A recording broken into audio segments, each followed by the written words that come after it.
नमस्कार दोस्तों। जब देश में लूट का खेल मचा हो, जब सरकार खुद आपको लूटने में लगी हो या लुटवाने में लगी हो, तो आप क्या करेंगे?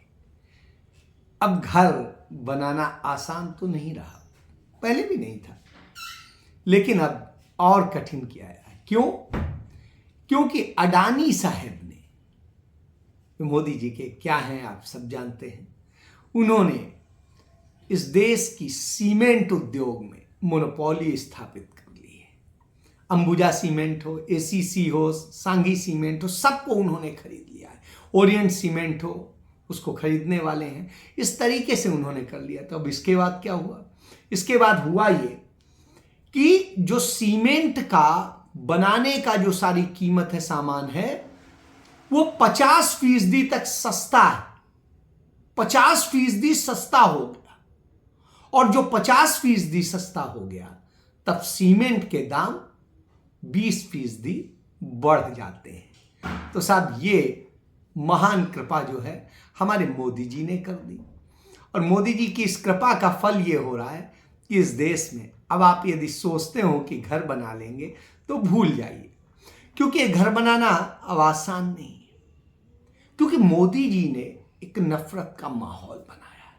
इस नफरत के माहौल में आपको कुछ नहीं मिल रहा है। मैं एक छोटी सी बताता हूं। एक एसएन सिंह है, उनको उनके बच्चों को नौकरी नहीं मिल रही है। वो उत्तर प्रदेश के मुख्यमंत्री और वहां के देश के प्रधानमंत्री का ऐसा गुणगान करते हैं, उनसे मिलते हैं और न जाने क्या क्या कहते हैं, लेकिन उन्हें उत्तर प्रदेश में उनकी बेटी को नौकरी नहीं मिली। तो उनकी बेटी शिखा सिंह को नौकरी कहां मिली? बिहार लोक सेवा आयोग से, और उससे वो लेक्चरर अपॉइंट हुई, लेकिन उत्तर प्रदेश में नहीं मिले। आप इससे समझ लीजिए कि किस तरह की स्थितियां हैं। क्या सारे पूंजीपतियों को फायदा हो रहा है? नहीं। इस देश के जो एक नंबर के कमाई वाले लोग थे, जो सिटीजन्स थे, उन्होंने इस देश के जो रिच सिटीजन्स थे, नेशनल्स थे, उन्होंने इस देश को छोड़ना मुनासिब समझा। कहा कि साहब क्या करेंगे, कंपटीशन तो खत्म हो गया, चंद लोगों के हाथ में सब सौंप दिया गया। उसका नतीजा क्या है? तो लाखों लोगों ने इस देश की नागरिकता छोड़ दी। और ये वो लोग थे जो इस देश को कमाई कराते थे, यानी इस देश के रिचेस्ट लोग थे। चीजों को खत्म किया जाता है किस तरीके से, और चीजें होती हैं वो भी सामने आती हैं कि जब एक साल में 4 लाख से अधिक अमीर लोग भारत को छोड़ के चले जाए, और स्थिति ये हो 8 साल में भारतीय छात्र इस देश को छोड़कर दूसरे देशों में चले जाए, तब आपको सोचना पड़ेगा। तो कैसे लाभ दिया जाता है, इसका एक उदाहरण देखिए कि गुजरात की सरकार ने 3,900 करोड़ रुपया अधिक अदानी पावर को पेमेंट दे दिया।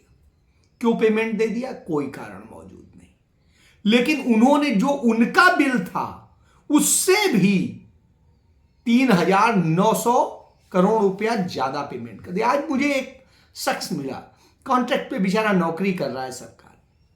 वो कहता है कि सर 4 महीने से सैलरी नहीं आई, कैसे हम दीपावली मनाएंगे? बड़ी बुरी तरीके से विजयदशमी मनी है, बच्चे अब कहते हैं क्या करें। ये हालत है। जब ये हालत सुनो तो तकलीफ होती है। और उस तरह की स्थिति में देश को खड़ा कर दिया। उनको देने के लिए आपके पास एक्स्ट्रा धन है कि आप दे रहे हैं जो मांग भी नहीं रहा है, और दूसरी तरफ इनको ये कर रहे हैं। तो यह आपकी स्थितियां हैं, यह आपका सच है। यही वजह है कि इस देश की जनता आपको किस तरीके से नकार रही है। क्या होता है, गुजरात में एक ब्रिज था जो अंडर कंस्ट्रक्शन था, बड़ा ब्रिज बन रहा था। वो ब्रिज अभी बन भी नहीं पाया था साहब, उसका एक बड़ा हिस्सा टूटकर गिर गया। यानी कितना सब स्टैंडर्ड काम हो रहा है, उस पर चलने वाली जनता मरेगी, सरकार को क्या फर्क पड़ता है। जैसे आपने देखा ही था, घड़ी साज को दे दिया था एक पुल का काम, और उस घड़ी साज ने के हरकतों के कारण कैसे लोग मरे। और मरने पे स्थिति जब आती है तो इस देश में प्रदूषण, इस देश में जो स्थितियां, सब कुछ। हरियाणा का एक पूरा आया किस्सा, दिल्ली की आबो हवा खराब है, हरियाणा तमाम बातें करता है, और हरियाणा में जो मुख्यमंत्री हैं उनका निर्वाचन क्षेत्र है करनाल, वहां पर जिस तरीके से पराली जलाई जा रही, लगातार जलाई जा रही, उससे जो हालात हो रहे हैं, उससे लगता है कि साहब आप असल में कर क्या रहे हैं। तो इस तरह से, और कोई कार्रवाई नहीं होती, लेकिन कहानियां बहुत सारी सुन लीजिए। तो यही नरेंद्र मोदी की उसका सच है कि इनके यहां सिर्फ कहानियां मिलती हैं, होता कुछ नहीं, गलत चीजों का सपोर्ट करते हैं। मध्य प्रदेश में देखिए 94,000 करोड़ रुपया का शिवराज की सरकार में बिजली घोटाला हुआ। इस घोटाले में भी तमाम लोग शामिल हैं। अब उन तमाम में अदानी भी हैं, दूसरे और भी लोग हैं, और किस तरीके से ये घोटाला हुआ, सारी चीजें हुई, ये किसी से छिपा नहीं है। तो घोटाले भी करेंगे, सब कुछ करेंगे। और हालत ये है, डबल इंजन की सरकारों में इलाज के नाम पे क्या होता है, हमने नांदेड़ के अस्पताल का देखा कि किस तरीके से महाराष्ट्र में नांदेड़ के अस्पताल में सैकड़ों बच्चे मर गए, सैकड़ों बच्चे मर गए, लेकिन कोई सुध नहीं, गोदी मीडिया कुछ बोलता नहीं है, कुछ कहता नहीं। उत्तर प्रदेश में इसी तरीके से कानपुर में हुआ, और जो हुआ वहां पर 14 बच्चों को उनको वो खून चढ़ा दिया गया जो HIV पॉजिटिव था। अब आप सोचिए, HIV पॉजिटिव ब्लड आप चढ़ा दे रहे हैं, उन 14 बच्चों की जिंदगी जीते हुए भी वो मौत के मुंह में चले गए। दे रहे हैं, आप इलाज दे नहीं सकते, नौकरियां दे नहीं सकते, और कुछ कर नहीं सकते, सिर्फ देश को लुटवाने के लिए आप, और देश को लुटवाने के लिए आप क्या क्या करेंगे, उसके लिए इन सब चीजों से ध्यान भटकाया जाए, इसके लिए नफरत लाते हैं। हिंदू जाग गया है, राम मंदिर बन रहा है, मोदी जी ने क्या किया है, मोदी जी 81 करोड़ लोगों को मुफ्त अनाज खिला रहे हैं। साहब ये गर्व की बात है या शर्म की बात? 90 करोड़ लोग बेरोजगार हैं। साहब ये शर्म की बात है या गर्व की बात? इस देश में पूंजीपतियों को लाभ देने के लिए कहीं पे पुल बनाने का काम होगा, कहीं पे सड़क बनाने का काम होगा, कुछ होगा, और वो ऐसे नहीं है कि आपको फ्री होगी, उसकी बड़ी हैवी कीमत आपसे वसूली जाती है।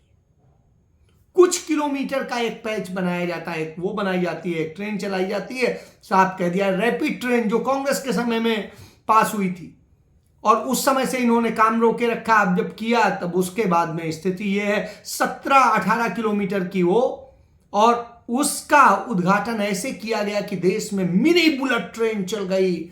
मीडिया ने वैसे ही गुणगान किया जैसे मुसोलिनी का करते थे, हिटलर का करते थे। यह दशा है, तो यह स्थिति है। विदेश मंत्री कहता है कि चीन बड़ी इकोनॉमी, हम कैसे बोल सकते हैं, वो हमारे यहां कब्जा करता जा रहा है, वो हम बोल नहीं सकते हैं। फिर आतंकवाद की बात आती है तो कहते हैं ऐसी उम्मीद कि संघर्ष और आतंकवाद के बुरे दौर में उसे रोका जाए, ये संभव नहीं है, यानी अब आतंकवाद भी नहीं रोक पाएंगे। तो जो जो बातें कहते थे वो ये स्थिति है। और नफरत की स्थिति क्या है, आपने देखा चेतन सिंह ने, जैसे जिसकी सुरक्षा की रेलवे में जिम्मेदारी थी, उसी ने चलाई और मार डाले तमाम सारे लोग। क्यों? क्योंकि वो दूसरे धर्म से थे।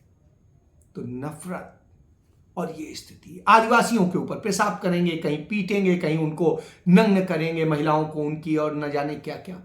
मणिपुर तो जल रहा ही है, और हमारा नीरो जो कर रहा है वो हम सब में किसी से छिपा नहीं। तो नीरो को याद कीजिए और सोचिए कि कैसे जब रोम जल रहा था तब वो अपने लिए महल बनवा रहा था, सेंट्रल विस्टा की तरह से। जैसे इस देश में लोग मर रहे थे कोरोना से, और हमारा प्रधानमंत्री सेंट्रल विस्टा, प्रधानमंत्री आवास, नई संसद बनाने पर जोर देके उस पे पैसा खर्च कर रहा था। तो यह एक सत्य है, इस सत्य को भी पहचानिए, क्योंकि वो पूंजीपति उनके निजी फंड यानी पीएम केयर फंड को पैसा दे रहा था। निजी फंड है, इसीलिए प्रधानमंत्री राहत कोष में नहीं पैसा लिया गया, इस पे लिया गया। सवाल उठे थे लेकिन जवाब देर से आए, क्योंकि पता ही नहीं चला, क्योंकि उसका डोमेन भी गवर्नमेंट वाला ही था। तो यह खेल, इसे समझने की जरूरत। जय हिंद।